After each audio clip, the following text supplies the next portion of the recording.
हमें कुछ नहीं चाहिए श्याम सुंदर आपसे। हम आज सब कुछ छोड़ छाड़ करके आपके सन्मुख इसलिए आई हैं कि बस ये कह दीजिए कि आपने हमें स्वीकार कर लिया। कह दीजिए, बस करिएगा भी मत, बस बोल तो दो एक बार कि आपने हमें स्वीकार कर लिया। ये सुन करके और इस शब्द के सहारे पूरा जीवन जी लेंगी। मत दिखना हमको कभी भी। कैसा प्रेम है गोपियों का। ये संसारी प्रेम नहीं हो सकता। जहां मिलने की इच्छा है, जहां स्पर्श की इच्छा है, जहां वार्ता की इच्छा है, जहां दिखने की इच्छा है, वो संसारी प्रेम है। गोपियों का प्रेम परम पवित्र है। वो कह रही है बस आप एक बार बोल दो कि तुम हमारी हो, चली जाएंगी फिर हम। पर्दा कर लेना आप हमसे, मत दिखना। वो आप बोल दोगे, वो स्वर लहरियां हमारे मस्तिष्क में, हृदय में, दिमाग में घूमती रहेंगी, उसी के सहारे जी लेंगी हम।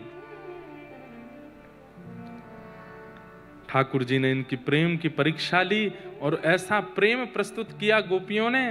ठाकुर जी बोले, अरे गोपियों, मैं जानता हूं तुम आज की प्रतीक्षार्थी नहीं हो, त्रेता युग से प्रतीक्षा कर रही हो। जब मैं दंडक वन में राम बनकर के आया था, तब तुम सब गोपी ही उस दंडक वन के संत थे, ऋषि थे, जो मेरे दर्शन की लालसा में बैठे थे। लेकिन सीता हरण के बाद मैं लंका चला गया और वहां जाकर के रावण वध करके जब सीता जी को मुक्त किया, तब लक्ष्मण जी ने बताया कि 14 वर्ष पूर्ण हो गए हैं, तो मुझे कैसे भी वापस अयोध्या पहुंचना है, नहीं तो भरत जीवित नहीं मिलेगा। इस कारण से मैं आप लोगों को दर्शन देने नहीं आ पाया था। तब आप लोग ही प्रतीक्षा करते करते करते अपने प्राण त्याग दिए और वही दंडक वन के संत ही व्रज की गोपी बन करके आए हैं। आपकी प्रतीक्षा तो एक युग की है। आप आज के प्रतीक्षार्थी थोड़े ही हैं। आप तो कब से प्रतीक्षा कर रहे हो। और अब जाकर के भी मैंने परीक्षा ली तो आप सब कह रहे हैं कि आपको कुछ नहीं चाहिए, बस मैं अपना लूं।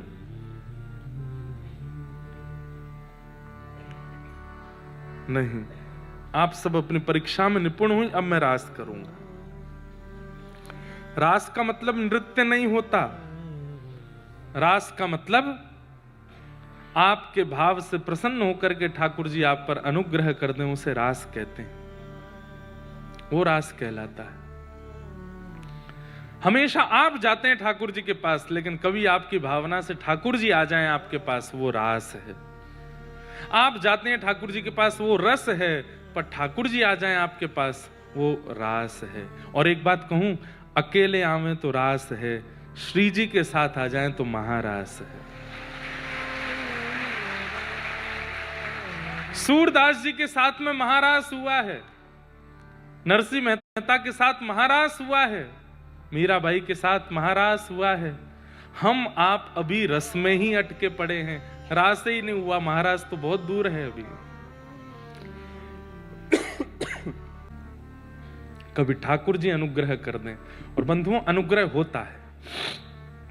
बहुत याद आ रही है वृंदावन की, या जगन्नाथपुरी की, या द्वारिका की, या डाकोर जी की, या श्रीनाथ जी की। बहुत दिन से बेचैन है पर नहीं जा पा रहे। वहां का कोई व्यक्ति आ जाए, वहां का कुछ प्रसाद आ जाए, समझ जाओ कि ठाकुर जी रास कर रहे हैं। ठाकुर जी रास कर रहे हैं। बंबई वारेन के संग 7 दिना की कथा के माध्यम से रास भयो है। ठाकुर जी ब्रजवासी को भेज रहे हैं, कथा सुनावे को भेज रहे हैं, समझो रास ही कर रहे हैं। बस अब ये रास महारास में परिवर्तित हो हैं कि नहीं जा पाया, तो ये प्रसाद के रूप में ठाकुर जी आ गए हैं। हम अभी ले लेंगे याद से, हमको दे देना आप। पंढरपुर जाओ, अपने मायके जाओ। मायका मतलब पंढरपुर ही। मन में भर के पंडरीनाथ को अपने मायके जाओ, मतलब पंढरपुर जाओ। और फिर क्या करो, बोले पांडुरंगाचा दरबारी बई हासत नाचत, मतलब वहां जाके हंसो और नाचो। वाह, गाओ। मनात भरली पंढरी, मनात भरली पंढरी, जाइन मणते माहेरी, जाइन मणते माहेरी। ओहो पांडुरंगाचा दरबारी भई हासत नाचत, पांडुरंगा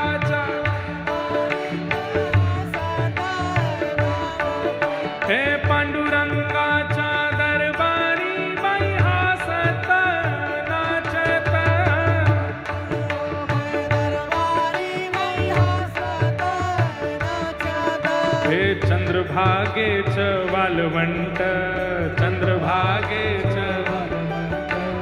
चंद्रभागे च वालवंट, हे तेच आमा च वैकुंठ, तेच आमा च वैकुंठ, हे तेच आमा च वैकुंठ, हे आनंद भरला घंटाट भई हासत नाचत,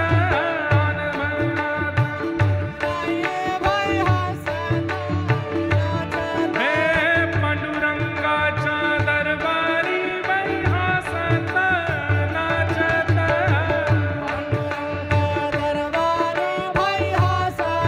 बोल पंढरीनाथ भगवान की। रास हो रहा है भैया, प्रेम से नृत्य करो।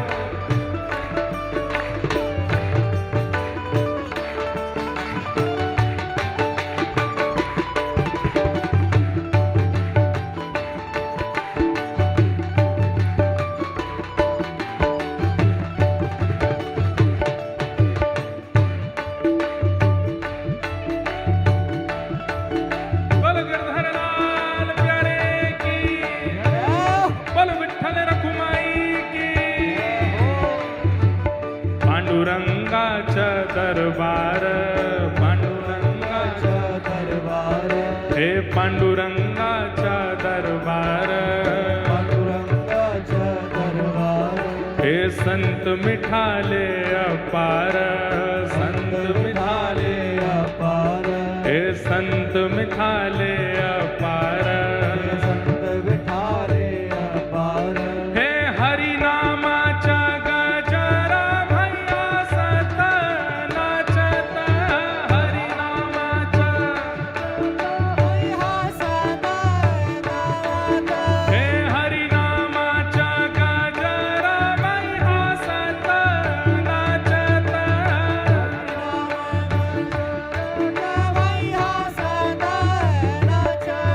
हे मनात भरली पंढरी, मनात भरली पंढरी, हे जाईन म्हणते माहेरी,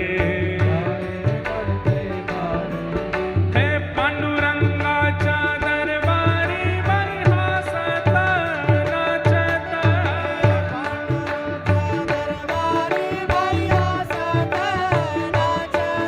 हे पांडुरंगाच्या दरबारी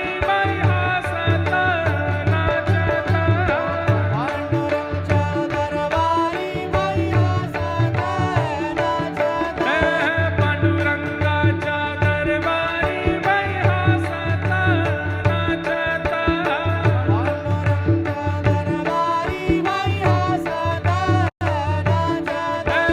पांडुरंगाच्या दरबारी बाई हासत नाचत, देहाव भरला तुकोबा, देहाव भरला, मनात भरला ज्ञानोबा, मनात भरला ज्ञानोबा, हे मनात भरला ज्ञानोबा, हे मुखोबा भरला विठोबा बाई हासत नाचत, मुखोबा भरला विठोबा बाई हासत नाचत, हे मुखोबा भरला विठ्ठला बाई हासत नाचत, मुखात भरला विठ्ठला बाई हासत नाचत, हे मनात भरली पंढरी, हे आईन म्हणते माहेरी, हे मुखात भरला विठोबा बाई हासत नाचत, मुखात भरला विठोबा बाई हासत नाचत, हे मुखात भरला विठोबा बाई हासत नाचत,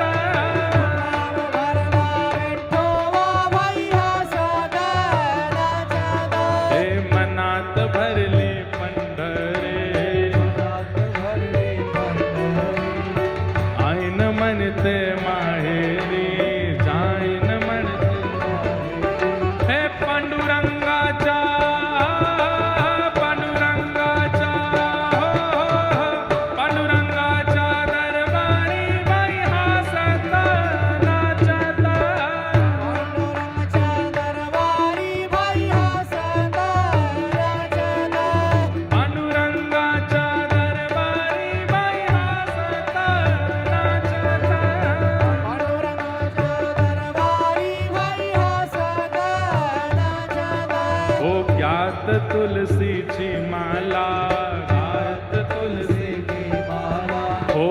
बाजे मृदंग आणि ताल, बाजे मृदंग, हे बाजे मृदंग आणि ताल,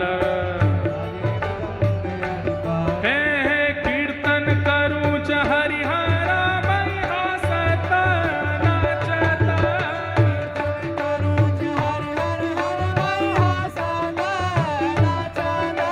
हे कीर्तन करूया हरिहरी बाई हसत नाचत, कीर्तन करू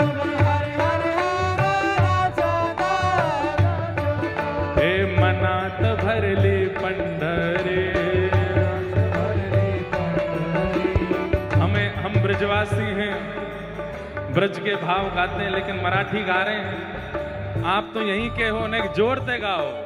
हे मनात भरली पंढरी, मनात भरली पंढरी, आईन म्हणते माहेरे, हे पांडुरंगाच्या, पांडुरंगाच्या, पांडुरंगाच्या दरबारी बाई हसत नाचत, हे पांडुरंगाच्या दरबारी बाई हसत नाचत, हे पांडुरंगाच्या दरबारी बाई हसत नाचत,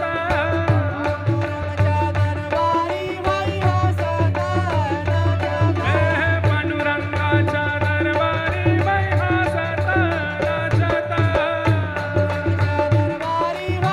नाचत,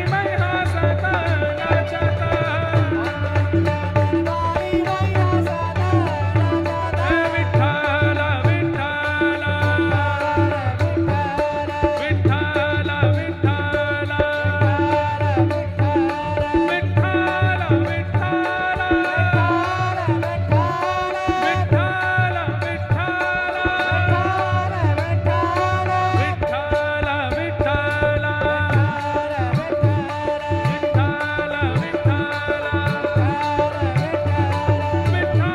विठ्ठल,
मनात भरली पंढरी, मनात भरली पंढरी, जाईन म्हणते माहेरे,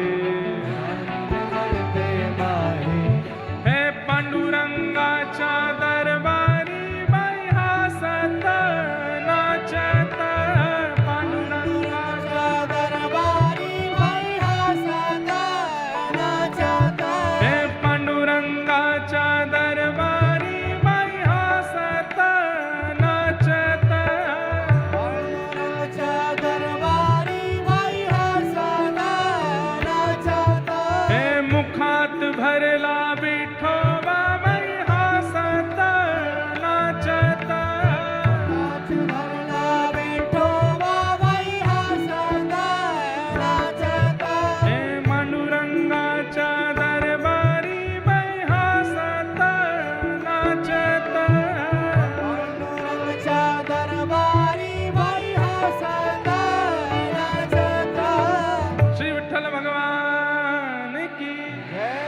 बैठ जाओ। जय हो। कितना सुख मिलता है। ऐसा लगा कि मानो दादर से वारी निकली और श्री पंडरीनाथ पहुंच गए। हम लोगों को ऐसा ही लग रहा था कि जैसे ये पूरी वारी है और ये भू भुव स्व वाली वारी नाच नाच करके आनंद करते हुए पहुंच गए हैं सब। अरे बैठ जाओ। हाँ हाँ हाँ हाँ, ठीक है ठीक है।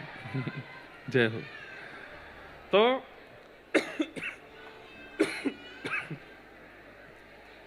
ठाकुर जी रास करें उसके अधिकारी बनो। लेते हैं लाला भी। उसके अधिकारी बनो। एक तो हमारे सामने घड़ी इतनी तेज भागती है, 3 बज गए। ये नहीं, हमारी फ्लाइट भी है, हमको सीधे जाना है। तो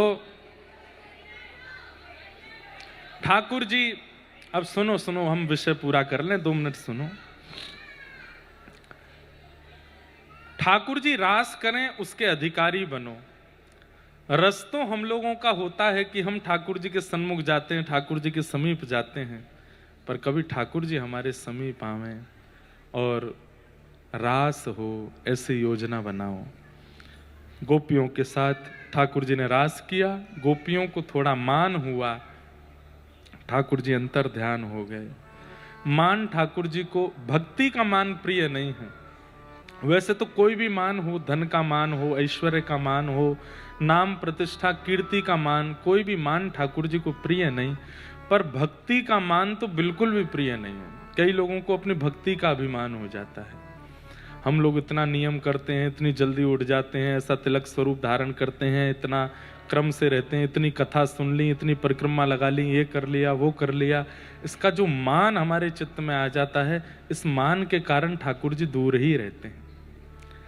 भक्ति का मान नहीं होना चाहिए, भक्ति का तो सौभाग्य होना चाहिए कि हम कर पा रहे हैं, ये ठाकुर जी की कृपा है। कितना कर रहे हैं, कैसे कर रहे हैं। एक बात है, आप कभी पंढरपुर जो वारी जाती है, दुनिया में और भी कई तीर्थ स्थान हैं जहां पर लोग ऐसे सवारियां ले ले करके जाते हैं, पर हर किसी की सवारी या यात्रा का एक उद्देश्य होगा। वो इसीलिए देवता के पास जा रहे हैं कि उनको कुछ कामना है। कोई पैदल चल के जा रहा है, कोई दंडवती करते हुए जा रहा है, कोई लेटता हुआ जा रहा है, सबकी एक कामना है। पर हमारे महाराष्ट्र में जो पंडरीनाथ भगवान की वारी होती है, उसमें आप जाकर के यदि उन वारकरी वैष्णवों से पूछो कि क्यों जा रहे हैं पंढरपुर, तो वो कहेंगे केवल विठोवा देखाच। ये बोलते हैं, क्या बोलते हैं, एक बोलो, पारी,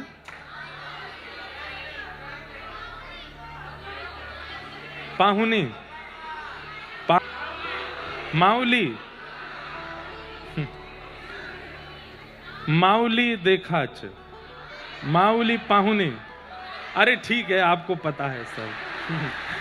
वो उनकी भावना केवल एक है कि हमको विठोवा को देखना है, बस। और कोई इच्छा से वो लोग वारी इतना लंबा चल कर, बंबई से भी वारी जाती है, पुणे से भी वारी आती है। मैं एक बार कथा कर रहा था, खाम गांव, शेगांव, वहां से भी वारी जाती है, नागपुर से वारी जाती। कितने लोग कहां कहां से पंढरपुर जाते हैं। और आपको पता है, वो जिस वारी में, वो जो आषाढ़ी एकादशी के दिन वहां पहुंचते हैं, उस दिन लाखों की तादाद में, करोड़ों की तादाद में पहुंच जाते होंगे, लाखों ही पहुंचते होंगे। वो सब दर्शन भी नहीं कर पाते विठोबा के, केवल ध्वजा जी देखते हैं मंदिर की। वो कहते हैं कि आज के दिन विठोबा ऊपर ध्वजा पे आके बैठ जाते हैं, तो इसलिए ध्वजा का दर्शन करो। अकिंचन निष्किंचन भक्त हैं अधिकतर यहाँ के वारकरी वैष्णव, हमारे महाराष्ट्र के, अद्भुत हैं। तो ठाकुर जी उनके साथ हैं। अच्छा। जय हो। क्या बोली मैया, समझ में नहीं आया उनको। कुछ मराठी में बोली आप।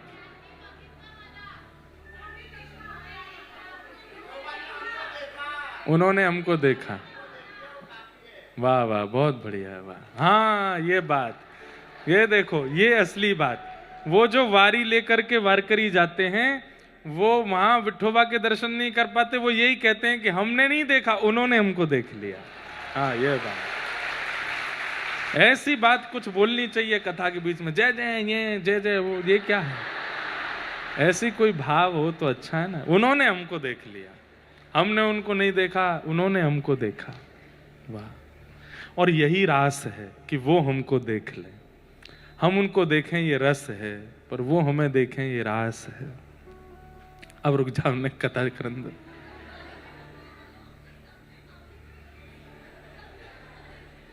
क्या कह रहे हैं?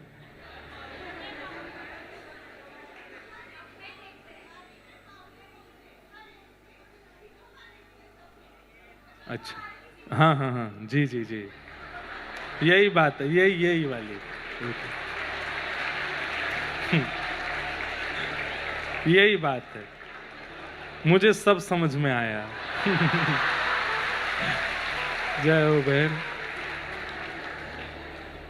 ठाकुर जी ने रास किया, तत्पश्चात अंतर्ध्यान हो गए, गोपियों ने गोपी गीत गाया। जयति तेधिकम जन्मना ब्रज श्रयतंदिरा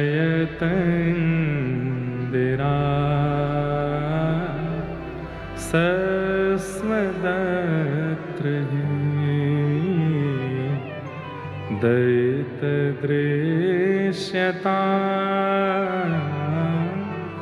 दीक्षुतावक स्त्वैधृता सब स्वाम विचन्वते। हे नाथ, आप कहाँ चले गए? ढूंढ रही हैं गोपियां। ठाकुर जी अंतर ध्यान हो गए। इसलिए मैंने कहा कि मानसी में जब जाओ तो गुरु के साथ जाना, कहीं आपको अपनी भक्ति पर मान ना हो जाए।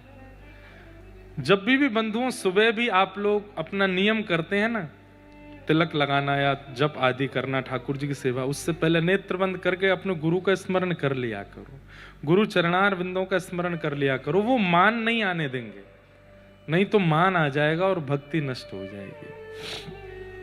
गोपियां बिना किशोरी जी के रास में पहुंच गई हैं, बिना आचार्य के, बिना गुरु के रास में गई हैं, इसलिए मान आया है।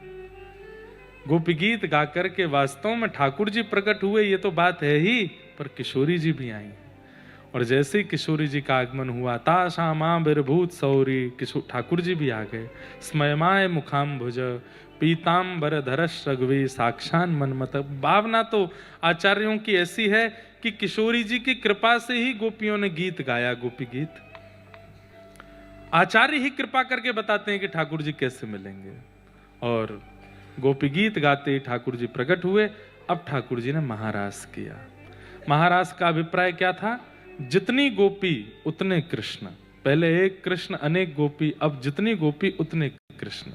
सबके साथ ठाकुर जी ने महारास किया।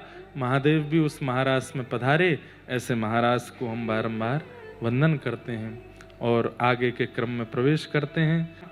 यहाँ कंस की चिंता बढ़ गई कि महाराज कृष्ण तो आनंद कर रहे हैं, बड़े होते जा रहे हैं, मेरी मृत्यु बड़ी होती जा रही है।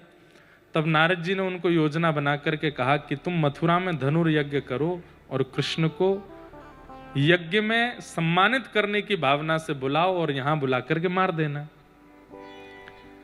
अक्रूर जी महाराज को वृंदावन भेजा।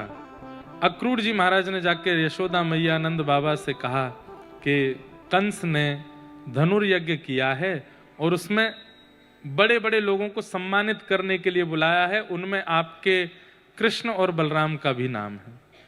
तो नंद बाबा बोले हमारे लाला ने ऐसा कहा कियो जो आपको सम्मान करनो है। बोले आपके लाला ने गिरिराज जी उठाए, आपके लाला ने कालिया नाग से यमुना जी को मुक्त किया, ये सब क्रिया आपके लाला ने करी है, इसलिए सम्मानित करने के लिए बुला रहे हैं। ब्रजवासी बोले हमें कोई सम्मान ना चाहिए, हमारा लाला कहीं ना जाएगा। और कंस थे तो बिल्कुल ना चाहिए। तब ठाकुर जी मन में सोचने लगे लीला आगे की कैसे संपादित होगी, इन ब्रजवासियों ने तो मना कर दिया। तो ठाकुर जी मुंह बना के बैठ गए, बोले हम बे मोए सम्मान मिलनो है, तुम मना कर रहे हो। अरे भैया आपके बालकन को मिल रहा होता तो 2 मिनट में भेज देते, लेकिन भैया तू चाल ना समझ रही इन ब्रजवासियों की, मोए सम्मान मिलवे बार हो तो सबरे मना कर रहे हैं। ठाकुर जी ये बात मन से नहीं बोल रहे, लेकिन किसी कारण से जाना तो पड़ेगा। सब ब्रजवासियों को लगे अरे हम तो यूं सोच रहे कि लाला हमसे दूर ना जाए, पर लाला तो यूं सोच रहे हो कि हम चाहे ना कि या कुछ सम्मान मिले। ना लाला तू चलो जाइयो, लेकिन जल्दी आए जाइयो। ठाकुर जी बोले मैं परसों आ जाऊंगा। प्रसंग तो बहुत गंभीर और बहुत भावुक है, पर मैं बस स्पर्श करके निकलूंगा। ठाकुर जी मथुरा को प्रस्थान कर गए, ब्रजवासी सब रोते बिलखते रह गए। मथुरा जाकर के ठाकुर जी ने कुबलिया पीड़ हाथी का उद्धार किया, कुब्जा का उद्धार किया, दर्जी का उद्धार किया, माली का उद्धार किया, मथुरा वासियों का उद्धार किया। धनुष भंजन करके भीतर जाकर के ठाकुर जी ने बड़े बड़े मल्लों के साथ युद्ध किया। सिंहासनस्थ कंस को ठाकुर जी ने एक इतनी ऊंचे पद पर कंस बैठा था, ठाकुर जी यहाँ है, कंस वहां बैठा है, एक श्वास में ठाकुर जी ऊपर पहुंच गए और इतनी ऊंचाई से ठाकुर जी ने उठा करके कंस को दोनों भुजाओं से नीचे पटक दिया और कंस का वध हो गया। कंस मर्दन भगवान की, भगवान ने कंस का वध किया। तत्पश्चात मथुरावासी सब आनंदित हो गए। ठाकुर जी ने कारागृह में जाकर के अपनी मैया देवकी को मुक्त किया। देवकी मैया भावुक हो गई, लाला को 11 वर्ष 56 दिन बाद देखा है आज। देख करके हृदय से लगाया और मैया तो बस बोली अब लाला मुझे छोड़ के मत जाइयो। ठाकुर जी बोले नहीं जाऊंगा मैया, अब तेरे पास ही रहूंगा। उग्रसेन कंस के पिताजी को भगवान ने राजा बनाया मथुरा का। स्वयं सांदीपनी उपाध्याय जी के यहां पढ़ने के लिए गए ठाकुर जी। भगवान ने सांदीपनी उपाध्याय जी के यहां जाकर के अध्ययन किया। वहीं ठाकुर जी को परम मित्र सुदामा मिले। कुछ दिन बाद ठाकुर जी अध्ययन करके लौटे। मथुरा में व्रज की बहुत याद आ रही थी, तो ठाकुर जी ने अर्जुन को भेजा, उद्धव को भेजा कि तुम जाओ वृंदावन सुध लेके आओ। उद्धव जी वृंदावन गए।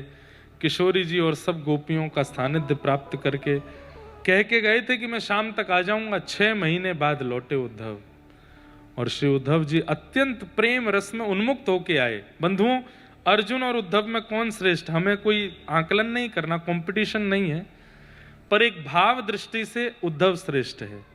अर्जुन भगवान का विद्यार्थी है, उद्धव किशोरी जी का विद्यार्थी है, उद्धव श्री राधा रानी का विद्यार्थी है।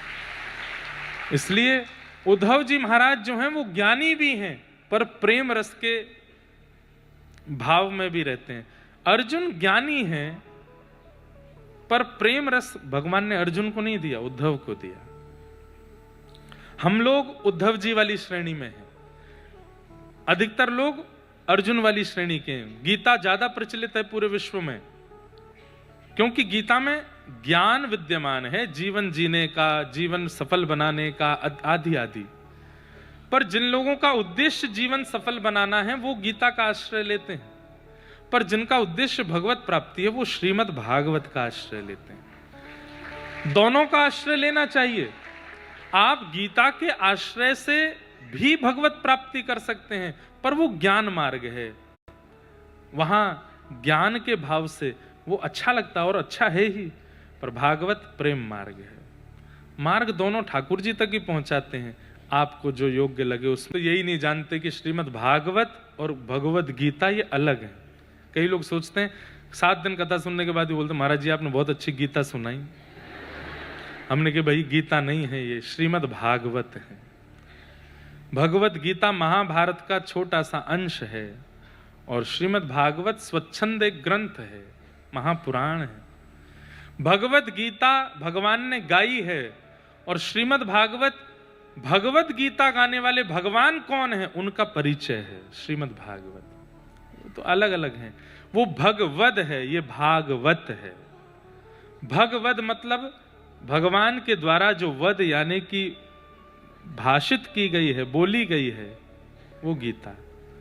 और भागवत यानी कि भगवान का या भगवान के, वो भागवत। तो ठाकुर जी कंस का वध किए, सांदीपनि गुरुकुल से पढ़ के आए, उद्धव जी को वृंदावन भेजा, उद्धव जी ज्ञानी बन करके लौटे, प्रेम मार्गी बन करके लौटे। तत्पश्चात ठाकुर जी ने मथुरा पर जरासंध ने चढ़ाई की, 17 बार ठाकुर जी ने जरासंध को हरा दिया। 18वीं बार जब वो ब्राह्मणों को अनुष्ठान पर बैठा के आया तो भगवान ने मन में विचार किया कि भाई ब्राह्मणों का अनुष्ठान विफल नहीं होना चाहिए, हम भले ही हार जाएं। वो हराने के लिए ही अनुष्ठान हो रहा था। ठाकुर जी ने विश्वकर्मा को आज्ञा की, नई नगरी का निर्माण करो, और समुद्र के बीच में एक नई नगरी बनाई गई, और उसी समुद्र के बीच की नई नगरी का नाम पड़ा द्वारिका। भगवान रणभूमि में लड़ते लड़ते दाऊ दादा का हाथ पकड़े। दाऊ दादा को भी नहीं पता था क्या कर रहा है लाला। हाथ पकड़ करके बोले, दाऊ दादा? बोले हाँ, भागो। ठाकुर जी, दाऊ दादा बोले, लाला काय को? बोले कि इससे युद्ध नहीं करना।